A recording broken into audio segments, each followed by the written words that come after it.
Well, joining me now to discuss the conflict in Israel and Gaza is a TV host and satirist, Bassem Youssef. Bassem, it's great to have you back on the programme. I wish it was under different circumstances. First of all, what is your reaction to what happened on October the 7th? Oh, it was terrible, of course. I mean, we kind of get our news kind of also secondhand because, you know, my wife's family, they live in Gaza. They have cousins and uncles there. And their house also was bombed. We haven't been able to communicate with them for the past 3 days. Communication are lost.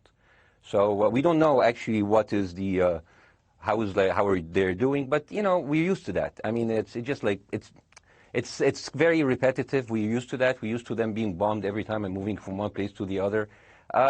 You know, it's just like those Palestinians. They're very dramatic. Israel killing us. But they never die. I mean, they always come back. You know, they're very difficult to kill, very difficult people to kill. I know because I'm married to one. I tried many times, couldn't kill her. I mean, there's a dark humor there, and I understand why. Because no, it's not dark humor. I try to get to her every time, but she uses our kids as human shields. I can never take her out. Again, I understand the humor, but to be serious, Bassem, about this. Tonight, I will be serious. Now, I will be serious. I was watching your interview with Ben Shapiro, and I will tell you one thing. Yeah. I think that Ben Shapiro is one of the smartest people who ever walked this earth. He's very, very smart. I follow him, and I believe everything he said. And when he came on your show, his solution was, and I quote, his solution was that the solution for this is for Israel to annex Gaza and to kill as many son of bitches as possible to make sure that this will never happen again. And anyone who called for a ceasefire will be a terrorist sympathizer. So God forbid, I don't want to be labeled as a terrorist sympathizer. So I agree with Ben Shapiro. I think we should kill as many son of bitches as possible. Well, let me, so okay, far, but Bassem, let me... so far, 3,500 people were killed, including 5,000 son of bitches in the bombing of the Baptist hospital as we speak right now. 1/3 of those 3,500 were children. So my question to Ben Shapiro is, how many more son of bitches do we need to kill so Ben Shapiro is happy? Okay, because it changes Bassem, from 1 year. It changes from one. I'm sorry that. Listen, I'm really at a disadvantage here. I'm looking at a camera. I don't see you. I can hear you on my ears. The reason I'm interrupting so is I think you might be. I think you're conflating different interviews with Ben Shapiro. He didn't use the phrase "sons of bitches" with me. Let me play to you what he actually said on my show. He did. Go back to your interview. No, he didn't. That was another interview. But let me play what he said to me here. Well, frankly, I don't believe in proportionate response to terrorism. I believe that the way that you stop terrorism is with wildly disproportionate response. That doesn't mean in terms of targeting civilians. It means in terms of killing as many terrorists as humanly possible and allowing them to dictate the terms of engagement by hiding behind civilians in areas that they're supposedly responsible for means that the only option for Israel is to surrender to Hamas's hatred of its own citizens, its willingness to use its own children as human shields. No country worth its salt could ever do that. Now, that is substantively different to what you said he said, right? He's talking there but specifically about Hamas terrorists. I agree with him. The thing is, the question is, what is a proportionate response? Because it has been different from one tier to another. So if you look to this graph, for example, this is the death of Israeli and Palestinians, and it's changing from 1 year to year. It's like fluctuating like crypto. So my question is today, what is the going rate today for human lives? I mean, 2014 was a great year for Ben Shapiro. 88 Israelis were died, and there was 2,329 Palestinians killed on the other side. That is one Israeli for 27 Palestinians. That is a very good exchange rate. What I'm saying is, what is the exchange rate for today? So you guys will be happy. That's my question. Well, it's not me. It's not me, guys. I'm not on either side. No, not you. Like when I say you guys, I say like the people on the other side of that. I know that you don't think like that, Piers. You're one of the good guys. But let me tell you something. I mean, the reason that I'm using this is that, I mean, I can't remember what happened in 2014, and there was no music festival, but there must be something. I mean, they must do something. It is their fault. It has to be something. I mean, 2018, 300 Palestinians died. Who's counting, you know? So the thing is, what my question is, let's find what is the exchange rate for human life today so we know, expect the future death of Palestinians and will be happy to it. My response to that would be this, Bassem. I've thought carefully about this because I think it's very tricky for people like me to immerse ourselves into a conflict where we're not directly involved. And I thought carefully about what I feel about this. I feel that the scale of what Hamas did on October the 7th supersedes anything else I've seen in this conflict, really ever.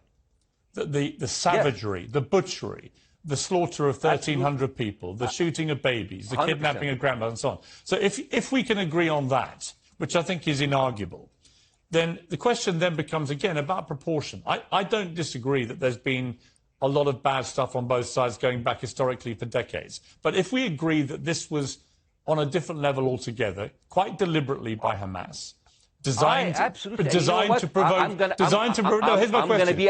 Let me ask you a question. And the question, because you raised it earlier about proportion. I honestly don't know what the proportionate response is.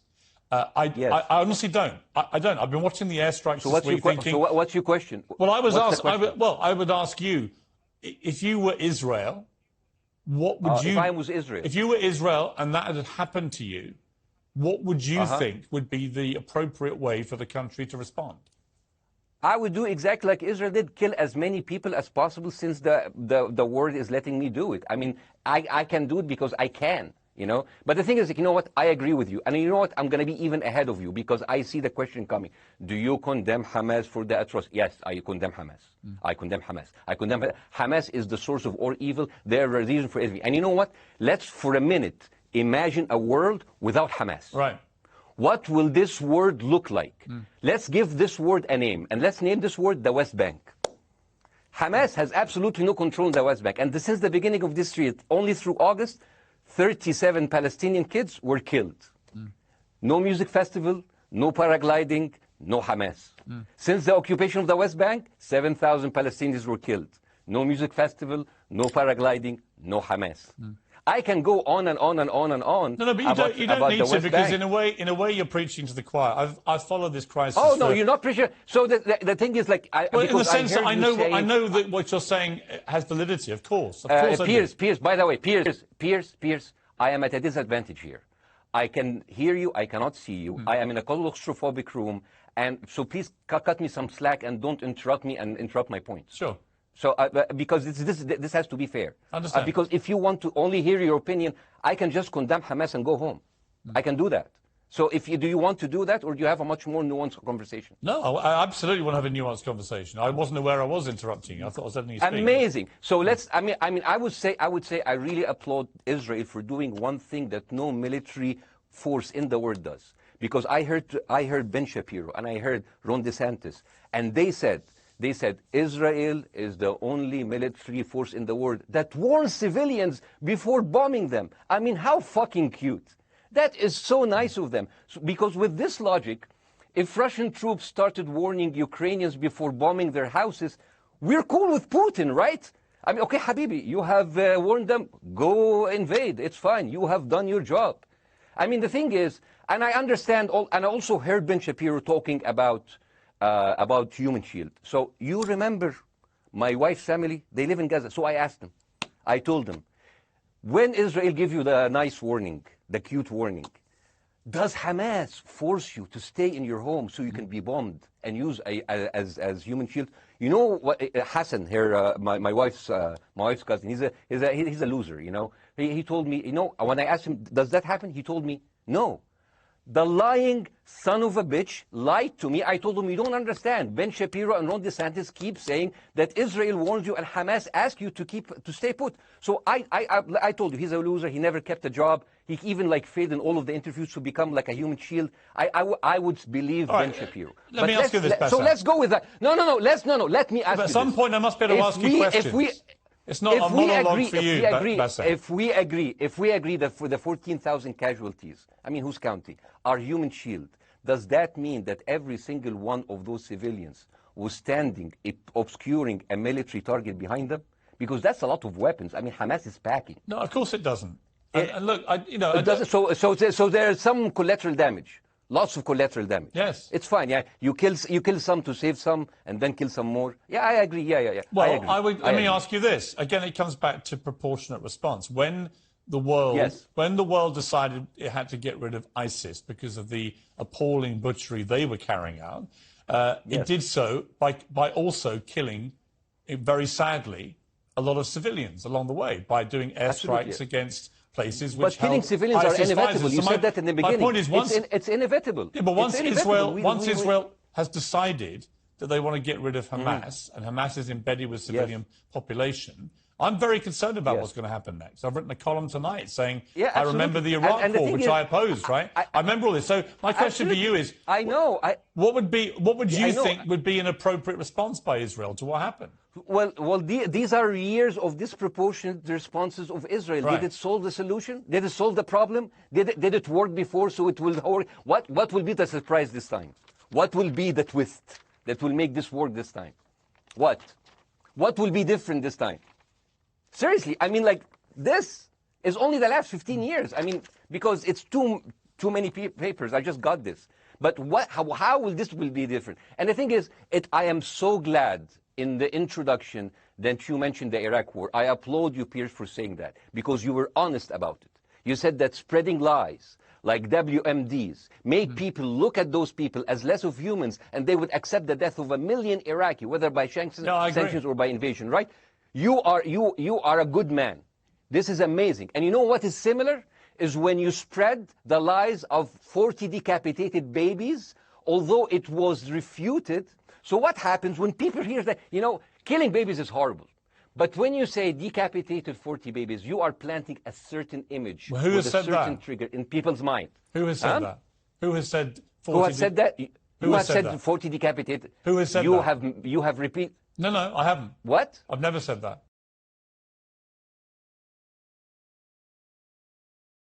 I tell you, I myself choked up earlier reading this new revelation about 40 babies being killed. Oh, my God. And some of them being beheaded. And I was like, how can any human being do that to a baby? I don't know. I don't know. It's totally barbaric. It's not the sort of thing a human being does. No. It's an animal. And I just, I've been very... You haven't said on your show 40 decapitated babies? Never. Ben Shapiro didn't say it? No. Ron DeSantis didn't say Nobody it? has said it. Okay, Piers, nobody said it? No.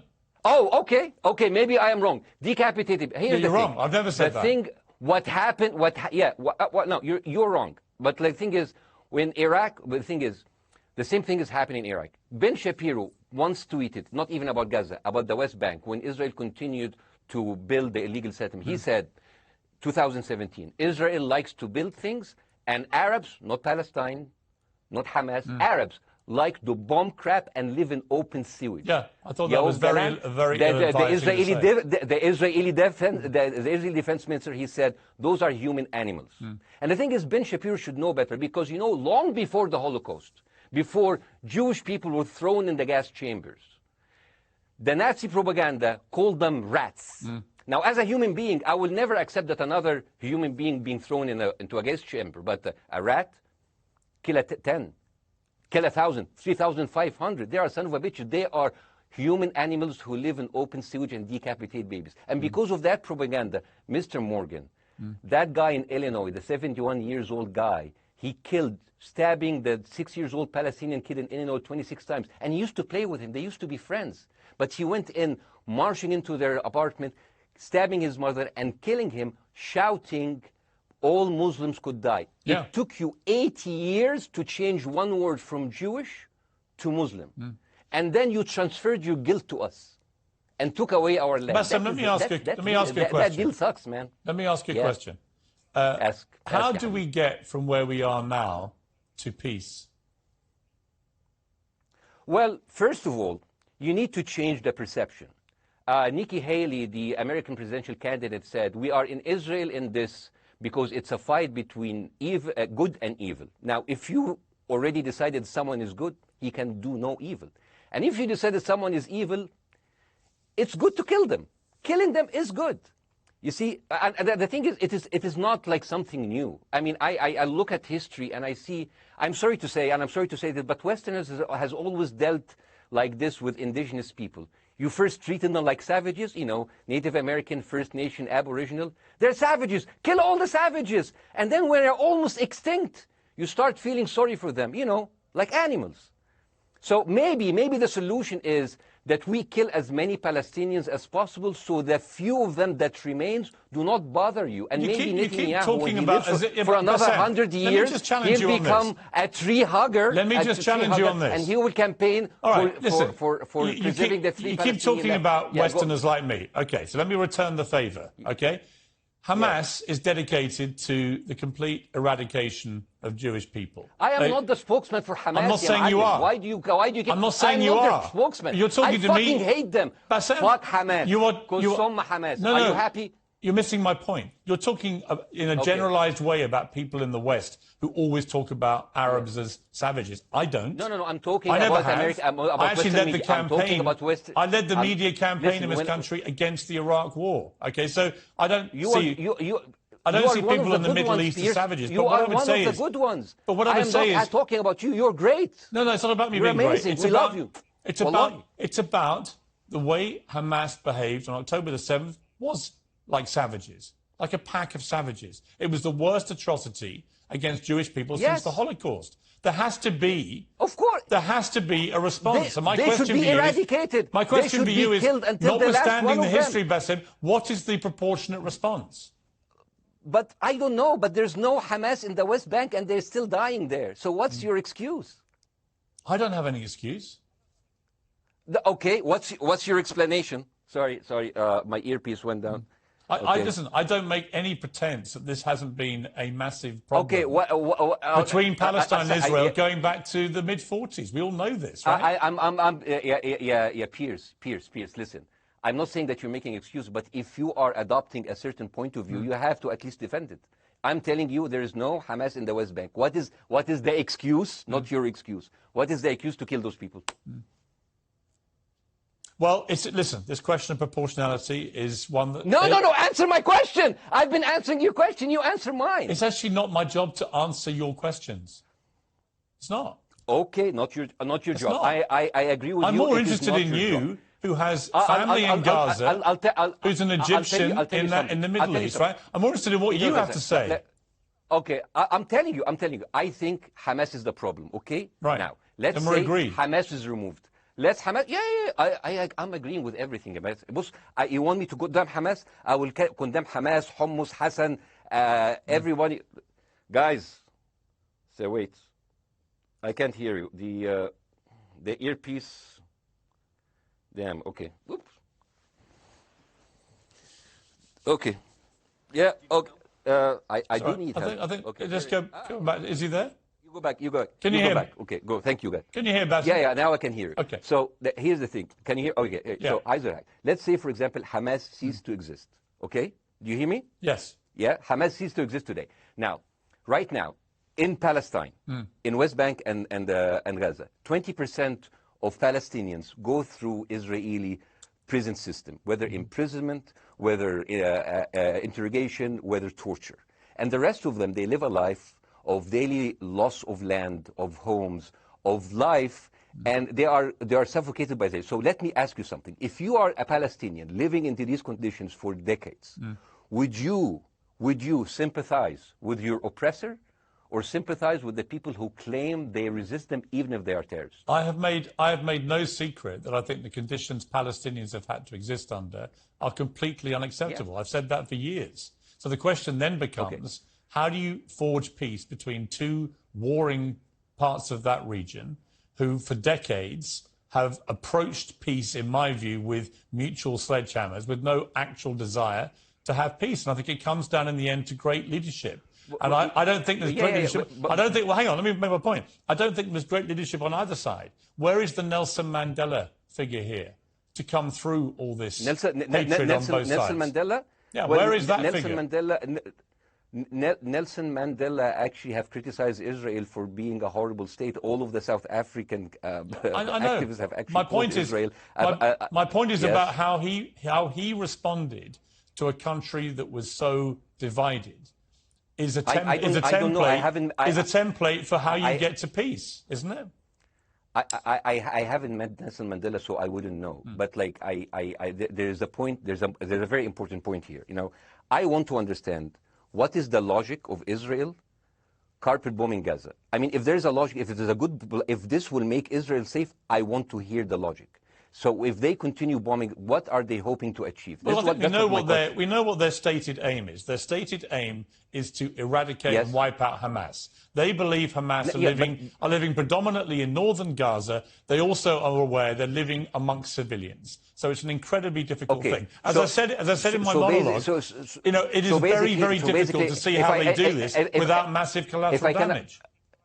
So if I can understand this correctly, basically Israel is doing this to pressure the Palestinian community in Gaza to turn against Hamas. Is that right? I'm sure that's part of it, yes. That's part of it. So this is exactly what terrorist organizations do, because terrorist organizations will have no chance beating a whole nation in battle. So they terrorize and they kill the civilians in order to spread fear and terror so they can turn against their government to change their policy or to resign. You have just compared Israel with ISIS. No, I haven't. I don't see any comparison between. It's going to be the headlines tomorrow. Piers, Morgan, Israel is ISIS. Only amongst people who weren't listening. The comparison, which is more apposite, is ISIS and Hamas. They are both nihilistic terror groups intent on killing as many Jewish people and others as they can possibly kill. And you can't get peace with people like that. Absolutely. You know what? I'm going to do something that nobody done on your television. You know what I'm going to do on your episode? I'm going to pretend that I'm an Israeli citizen. I'm going to put myself in the place of an Israeli settler in the kibbutz. And I want to speak to my Prime Minister, Benjamin Netanyahu. Mr. Benjamin Netanyahu, I have voted for you because you have promised us peace and prosperity and security. On the 7th of October, those son of bitches Hamas, they went into the fence that is regularly heavily guarded. Usually if there's like a dove that comes close to it, it will be shot. Those people went in and they went for 6 hours before IDF forces was deployed, killing our friends, our families, kidnapping our grandmothers and babies, and went in. I want to ask you, Mr. Prime Minister, after you have fractured the Israeli community and you have fucked our courts, our Supreme Courts, what are you doing with the money being given to you, to the United States? Also, you are carpet bombing Gaza with absolutely no regard to our hostages, our people. I heard a rumor in the kibbutz that you're doing that you let that happen as an excuse to carpet bomb Gaza, so you push them into Sinai. And I didn't believe it. I said, not my Prime Minister, he can never do that. And then I watched an interview for Danny Ayalon. He was your chief advisor. He was also the Israeli ambassador to the United States. And you know what he said, Mr. Prime Minister? He said that the solution for those Palestinians is to go into a vast land of Sinai and live into tent cities temporarily, temporarily, wink wink, until we build Gaza again, and then we invite you back. يعني عبط احنا بقى. يعني فاهمني؟ As we've seen this movie before. So يعني, and when I saw this, I couldn't explain to my fellows in the kibbutz, how come our Israeli government is trading human lives for another piece of land?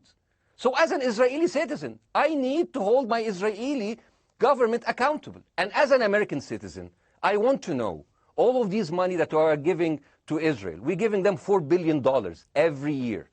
Joe Biden said it's the best investment America ever done. Well, if I am in the place of Joe Biden, I would say, sorry, don't speak. I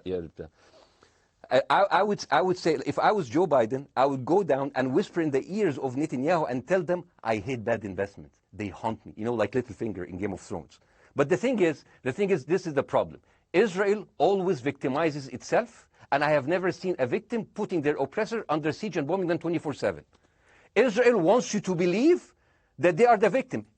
Dealing with Israel is so difficult. It's like being in a relationship with a narcissistic psychopath. He fucks you up, and then he makes you think it's your fault. All right, you Bassem, look at Israel as Superman, but they're really Homelander. Wallahi, they are shooting Bassem, fish in a barrel, and they are annoyed with the splashes. Bassem, I want to say two things. One, if you could just slightly manage your language. We are uncensored, but if you keep swearing... I'm very sorry. We have to apologise to viewers who may be offended by that. I apologize. But I understand passions run high, so let's not get too bogged down about the odd swear word. I apologize to the viewers. I apologize to the viewers for my language. My second question is this. After the sight of dead civilians. After the break, we have the managing director of the Daily Wire, which is Ben Shapiro's company. We were going to interview him on his own, but he's happy to come on and talk with you directly if you are prepared to stay.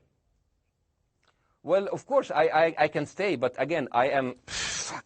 This I am in a disadvantage, and I would like to have my space to respond. Okay, we'll come back after the break. Because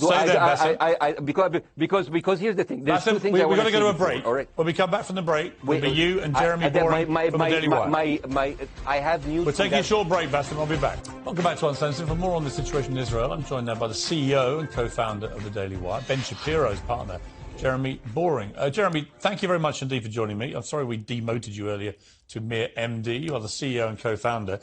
You know Ben Shapiro better than anyone, really. I did a big interview with Ben, obviously, the other night, which went around the world and has sparked a big reaction, including from our guest, Bassem Youssef, who's still with us. First of all, you've been listening to Bassem and what he's been saying. What's your response? Well, first of all, I make it a point not to speak for Ben Shapiro. He's got a 20 IQ points on me and speaks for a living professionally, so he's much better prepared to defend himself. But as his business partner, as his best friend, I do feel like I have to respond to the things that Bassem was just saying.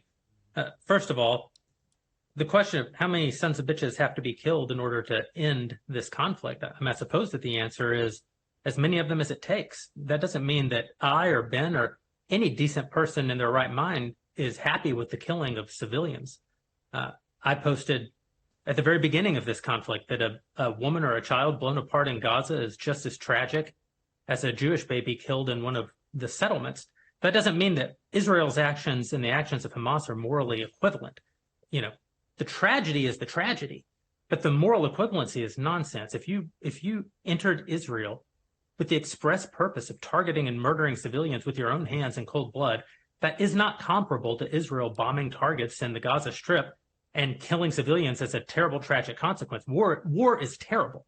War is an awful thing. That's why decent people don't lightly engage in war, and why Hamas should not have incited this war. You know, we can talk about the history of the Israeli conflict. I'm not a professional political commentator. I'm a CEO. I'm a screenwriter, and I'm certainly not Ben Shapiro. I'm not here to discuss the history of the Israeli-Palestinian conflict, but we all saw what happened on October 7th. And the idea that Israel was not going to react severely to that, or that Israel should not react severely to that, is ludicrous. And the Jeremy, idea that Ben Shapiro should be a moderating voice, that Ben Shapiro should be, saying, no, Israel should not respond in this situation, that's nonsense. Let me ask you, though, Jeremy, the question which I think is the big question. What is a proportionate response to that outrage on October the 7th, which is the worst attack on Jewish people since the Holocaust? What is proportionate? If it's true, as reports are suggesting tonight, that there may have been a hospital hit by an Israeli strike and up to 500 people or more have died, that would seem to me, if that is verified, and it's not verified yet, you know, we don't know exactly what has happened other than there's been a hit on this hospital. But if that is verified to have been an Israeli strike, that will strike many people as disproportionate. Certainly. Well, first of all, I don't know what a proportionate response is or why we would want it. I suppose a proportionate response would be for 3,000 Israelis to go through the fence, gun down innocent Palestinian women and children, burn their bodies, burn them alive, take hostages. Let me bring Bassem back in. You've been listening to this, Bassem. What's your response to what Jeremy's been saying? I'm sorry, I didn't catch the gentleman's name. It's Jeremy Boring. He's the chief executive of the Daily Wire and co-founder with Ben Shapiro of the Daily Wire. Hi, Jeremy. Please say hello to Ben Shapiro, and please tell him that I do think he is the smartest person to ever walk the earth. Thank you so much. So, as a response to Jeremy, I agree with everything you said. I mean, what is disproportionate? I mean, he just used the examples from Second World War and America, showing that civilian casualty is, I mean, I heard his voice. He was very sad, and as he was telling us, it is so inevitable to kill so many civilians because it's something that we cannot avoid. I hear the sadness in his voice, and I know that it's a very difficult decision to kill all of these civilians because that's for a higher cause, and I understand. But my question, I have two questions. The question is, how can you justify the killing in the West Bank where Hamas does not exist? And if the disproportionate response during over all of these years have actually worked, what will be new this time that did not happen before? I just want to. That was my question. Okay, that was my question. I'm going to. Okay. So now, if I ask the question, can I say something on my side? Well, a little bit personal? Bassem, with respect, a little bit personal. Bassem, with respect, I gave you half the show to have your side. Jeremy's had a lot less time. I'm going to have to. You want me to leave? Bassem, I'm going to have to let you go because we've been on there with you for 40 minutes. Okay, now. bye-bye. But listen, Bye-bye. I would like to talk to you again, and thank you for joining the program. I appreciate it. Oh, by the way, my wife's family is all right, and they sent us a house. It's bombed. It's beautiful. It's going to be a good like Halloween theme. So well, I'm very sorry for what your family are going through in Gaza, and I mean that very sincerely. By the way, I don't know. I don't know I don't know him. By the way, I haven't actually met them. They didn't even come to my wedding. They couldn't because they are stuck in Gaza. Okay. And she never saw them because, you know, Gaza is not a destination. Bassem, as I say, we hear their voices and it's, they die. It's fine. It's fine. Bassem, I wish your family all the very best. Thank you for joining me. I appreciate it. I don't. Thank you.